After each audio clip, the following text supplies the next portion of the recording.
ఎంత పెద్ద పొజిషన్‌కి వెళ్ళినా అవి రాజకీయాలు కానివ్వండి, గవర్నమెంట్ జాబ్స్ కానివ్వండి, సెంట్రల్ గవర్నమెంట్ జాబ్స్ కానివ్వండి, సివిల్ సర్వీసెస్ కానివ్వండి, ఎడ్యుకేషన్ కానివ్వండి, ఎక్కడికి వెళ్ళినా ఇంకా కులాన్ని చూసే ఒక మనిషికి గౌరవం ఇస్తారు, ఒక మనిషికి వాల్యూ ఇస్తారు అనేది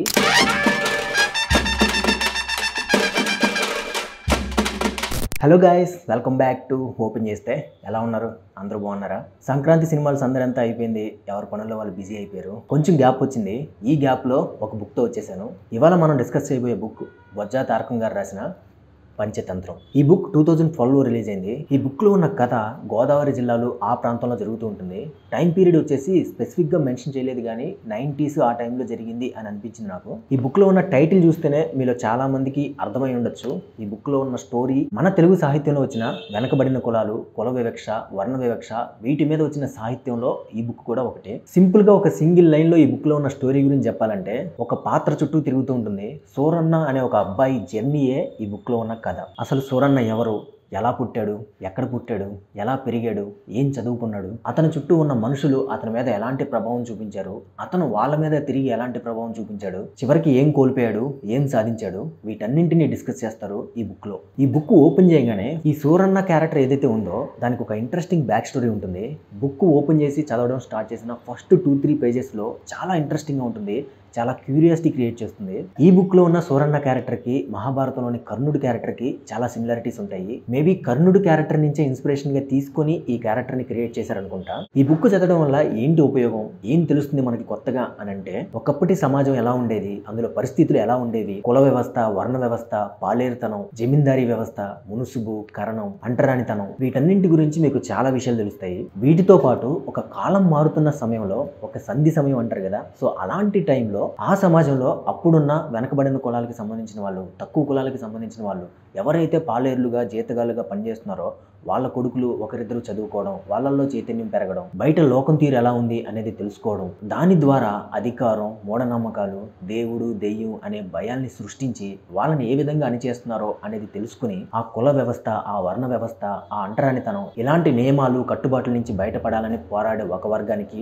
దాన్ని సహించలేని ఎవరైతే పెద్ద కులాలకి సంబంధించిన వాళ్ళు ఉంటారో, ఎక్కువ కులాలకి సంబంధించిన వాళ్ళు ఉంటారో ఆ వర్గానికి మధ్య జరిగే సంఘర్షణలో ఎవరి జీవితాలు ఎలా మారాయి, ఎవరి జీవితాలు కోల్పోయారు అనేదే ఈ బుక్ లో ఉన్న కథ.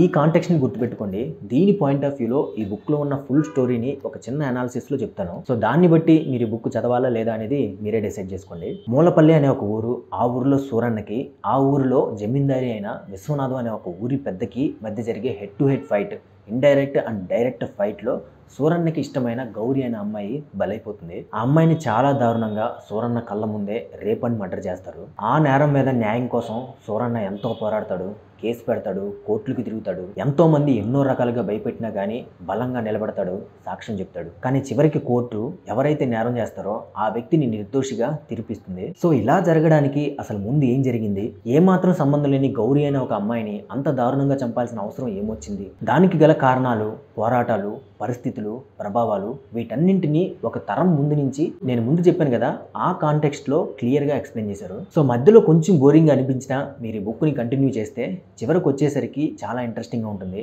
ఒక సినిమాటిక్ ఎండింగ్ ఇచ్చి ఈ నవల్ని కంప్లీట్ చేశారు. అలాగే ఈ బుక్ లో చాలా బాగా డిస్కస్ చేశారు. నాకు చాలా బాగా నచ్చింది అని అనిపించిన 2 ఇంపార్టెంట్ థింగ్స్ ఏంటంటే, ఒకటి న్యాయ వ్యవస్థ, పోలీస్ వ్యవస్థ, ఈ రెండింటిలో డబ్బు ఎలాంటి ప్రభావం చూపుతుంది, ఎలాంటి అవినీతి జరుగుతుంది, మన దేశంలో ఒక న్యాయం కోసం కోర్టులకు వెళితే అక్కడ న్యాయం దొరకడం అనేది ఎంత కష్టమో చాలా బాగా డిస్కస్ చేశారు. నెక్స్ట్ ఈ బుక్ లో నాకు నచ్చిన ఇంకొక విషయం ఏంటంటే, సుబ్బారావు అనే ఒక క్యారెక్టర్. అతను ఒక తక్కువ కులానికి చెందిన వ్యక్తి. ఆ ఊరిలో మొదటి వ్యక్తి, కొంచెం చదువుకొని మిలిటరీ వరకు వెళ్తాడు. అయినా కూడా తను ఒక తక్కువ కులానికి చెందినవాడు అన్న ఒకే ఒక కారణంతో ఆ ఊరి పెద్దల ముందు ఎదురు తిరిగి మాట్లాడలేడు, తల ఉంచుకుని ఎన్నో అవమానాలు భరిస్తాడు. సో ఇది ఎలా ఉంటుంది, ఎంతలా ఉంటుంది అనేది బుక్ లో ఒక దగ్గర ఒక చిన్న సీక్వెన్స్ లో చెప్పారు. ఈ సుబ్బారావు అనే క్యారెక్టర్ మిలిటరీకి వెళ్ళిన తర్వాత అక్కడ ఉన్న ఒక మిలిటరీ సీనియర్ అతనికి ఒక సలహా ఇస్తాడు. నువ్వు కొంచెం చదువుకొని మిలిటరీ వరకు వచ్చావు కదా, సో మీ ఊర్లో ఉన్న పెద్దలు ఎవరైతే ఉంటారో వాళ్ళు నీ మీద ఈర్ష పడకుండా, నిన్నేమీ చేయకుండా, నీ జోలికి రాకుండా ఉండాలంటే ప్రతిసారి మిలిటరీ నుంచి ఇంటికి వెళ్ళేటప్పుడు మిలిటరీ మందు ఏదైతే ఉంటుందో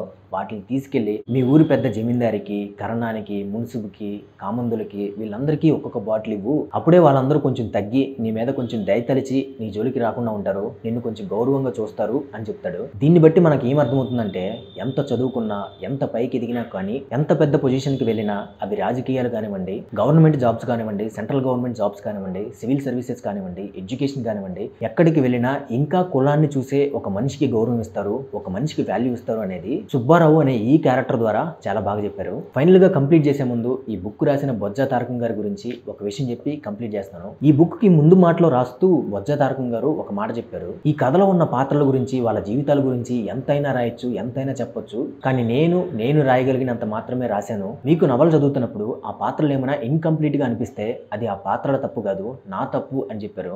ఆ మాట నాకు చాలా బాగా నచ్చింది. సో మీకు టైం దొరికితే, ఒకవేళ టైం దొరకకపోయినా కొంచెం టైం వీలు చూసుకొని ఈ బుక్ చదవండి. సో అది ఫ్రెండ్స్ ఇవాళ మన వీడియో. ఈ వీడియో మీకు నచ్చితే, ఈ వీడియోలో ఉన్న కంటెంట్ మీకు వాల్యుబుల్ అనిపిస్తే ఒక లైక్ కొట్టండి. అలాగే మీ అభిప్రాయాలు ఏంటో కామెంట్స్లో చెప్పండి. అలాగే మన స్లోగన్ గుర్తుంది కదా, నచ్చితే మెచ్చుకుందాం, అందరితో పంచుకుందాం. So please support and subscribe to open చేస్తే. అలాగే పక్కనే ఉన్న బెల్ ఐకాన్ నొక్కడం మాత్రం అస్సలు మర్చిపోద్దు. సో నెక్స్ట్ వీడియోలో మళ్ళీ కలుద్దాం. Until then take care, see you later, bye.